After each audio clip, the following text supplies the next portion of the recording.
Welcome to our trick or treat video. But Joshi, that's a treat video. Well, put the lights on.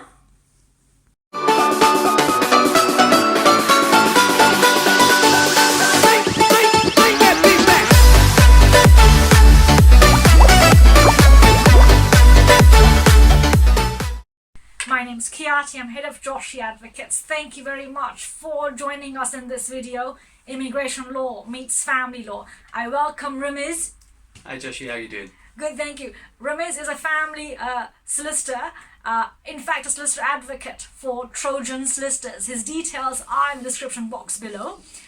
He will enlighten us on any family law matters. So I'm going to walk through in the next 5 minutes three situations. One, Rameez, in the matter of, say, Stella, who adopted a child overseas, sought sponsorship of that child in the entry clearance application, but the Home Office refused, saying that the adoption order in that country is not legally valid. So Rameez will tell us what family court in the UK process he followed. I will then inform how that impacted the immigration law process and the final outcome. So that's Stella. In the second matter, let's say a name Amadou. So in Amadou's situation, he was in a relationship with a female partner and they had a child together. Relationship broke down. He applied as a parent of that British child. But then when the Home Office asked for the child's documents, the child was not in the UK. The mother had taken the child out of the UK without his ongoing consent. So let's find out what Rameez did in that matter and how it impacted in the immigration law process. And finally, the last matter is John. So John was in the UK on a spouse visa and he also had a child with the British sponsor partner. And then the relationship broke down. He could not apply as a parent of that child because he had no contact with the child. The mother stopped him from seeing the child. So we'll find out what family court process was issued and how it turned out and what the immigration law impact it had. So Rameez, thank you so much for joining us. You're very welcome. Let's look at Stella. So Stella had adopted overseas child and made the entry clearance application. Yeah. Let's say that the child was a Nigerian national, but then the Nigerian adoption order was not legally valid, what the Home Office said. So in that situation, what UK family court process could be followed? Well, there's quite a few steps that you have to look into when you go into adoption. Firstly, you got to look at the country where you're adopting from, whether that country comes within the Hague Convention countries.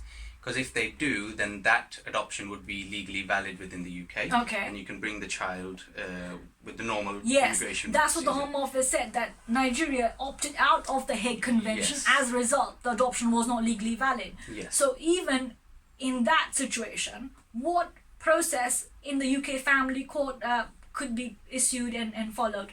Well, in that case, then you actually have to apply for the family court for that adoption to be legally valid in the UK. And once you have that order from the family court, then you can provide that to the Home Office that the family courts have recognized that adoption, and then it makes the immigration process a lot more easier to have the child brought over.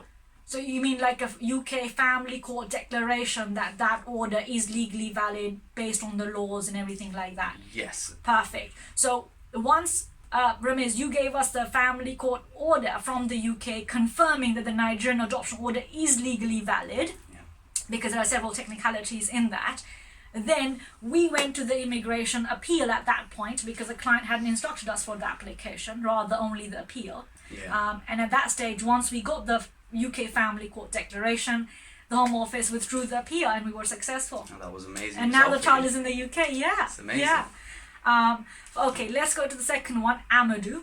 Yeah. So in Amadou's situation, he applied as a parent of the British child, but then when the Home Office asked for documents related to the child was not in the UK. So considering that this gentleman, Amadou, was not legally living in the UK. Yeah. So he's a parent of a British child, unlawfully living in the UK, has no access to the child because the mother has taken the child out of the UK. What steps can this Amadou take? Well, firstly, as the child is a British citizen, we helped him apply to the family court for an order to have the child brought back in the UK Wow. to the UK's jurisdiction, because if the child's not residing in the UK, the mother's not residing in the UK, for example, then the court wouldn't really have jurisdiction to give access to the applicant. But because the mother actually left the child there, we applied for an order to have the child brought back in the UK. What's that called?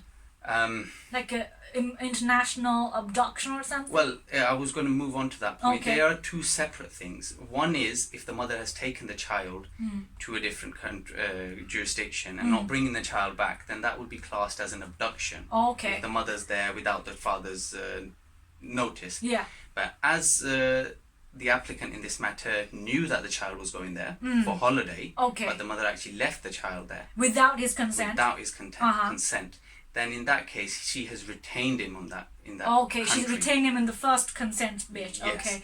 And Alright. then we had to apply for the child to be brought back. As the father, he also has rights to the child with parental So responsibility. even if the father's unlawfully resident in the UK, he still has a right. He has every right to see his child. He's got every right to have contact with the child. He's got every right to have make decisions So for tell his the child. people that. Yeah, as a father, you have every right. As a parent, generally. As a parent, generally, yes. Unlawfully living in the UK. Yes, both parents have rights over their children to Regardless make decisions. of the immigration status. Regardless of immigration status. Because what sometimes people fear is, what if they're illegal in the UK and they go to the family court tell the Home Office takes them. Is there anything like that? No, nothing like that, because as long as the child is living in the UK, you've got contact with your child, or you're applying for contact with your child, you can apply to the Home Office for a visa on the basis of being a parent of a British citizen. But whilst applying to the family court for the contact order, would the Home Office come and knock on the person's door saying, oh, you're doing this? No, Would the family court refuse solely on the basis of no immigration status? No, they wouldn't. So what Rameez, the solicitor advocate on family law, is saying is that the family court will not refuse contact with a British child solely on the basis of lack of immigration status. Yes, they wouldn't.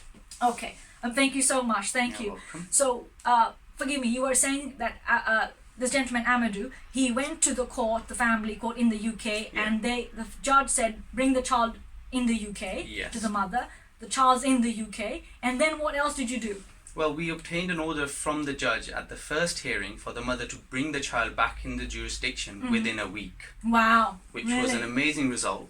The applicant was very happy, and as soon as the child came to the UK, we had a follow-up hearing within the next 2 weeks, and he started having contact with the child from that very week of the Okay. second hearing.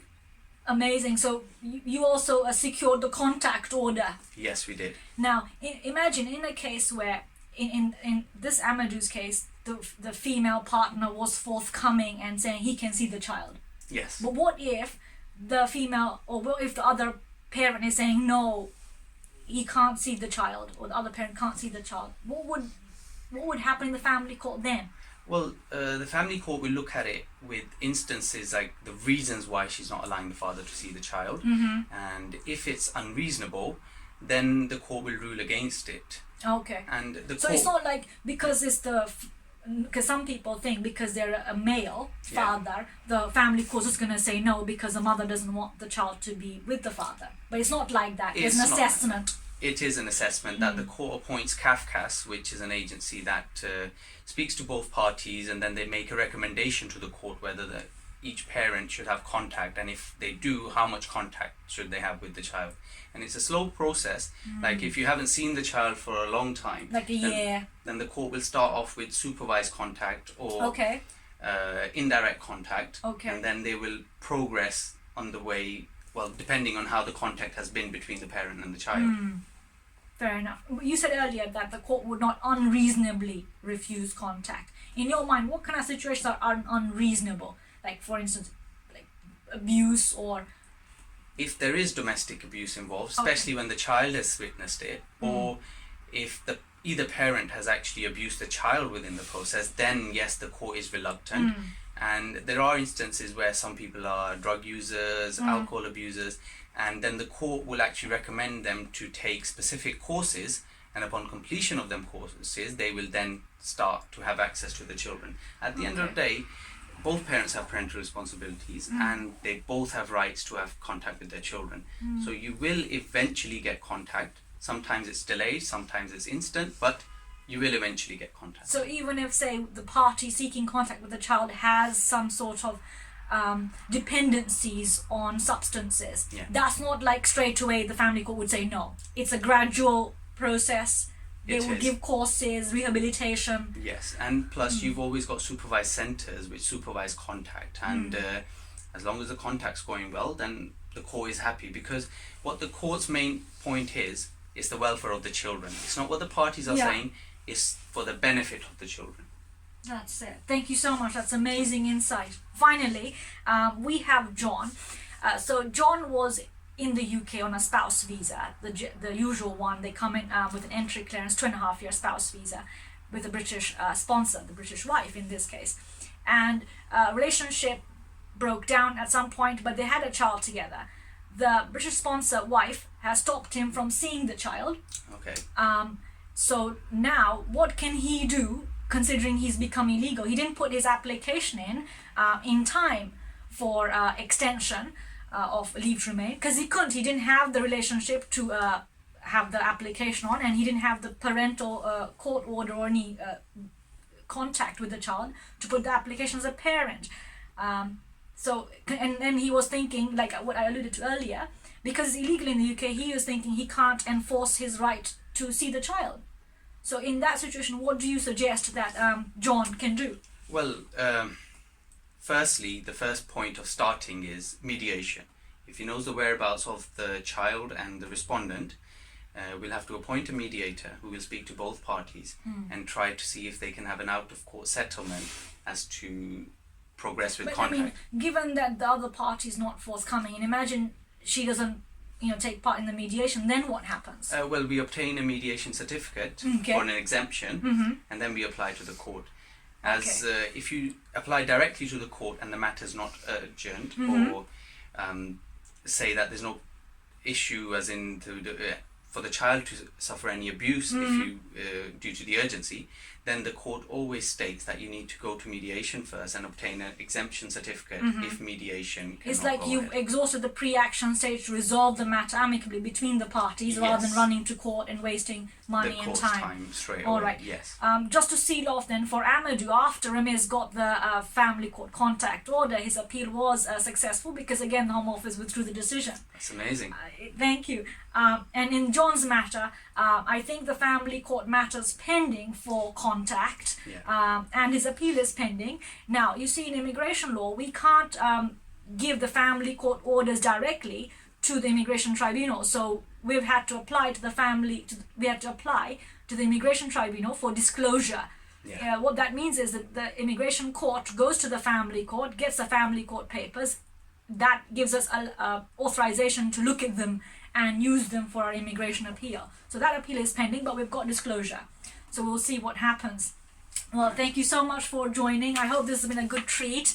I've got Rameez's number down in the description box below. We trust him. Every client that we've had in immigration law with a family law matter has been going to Rameez, and he hasn't let us down. And I don't think he will. That's very kind of you. No, thank you. Thank you, Rameez. Thank you. Because it's rare that a lawyer would trust another lawyer. I leave it there. Thank you so much for joining us. As always, contact me, details below, subscribe, and I'll see you next week. Take care. Bye. Thank you.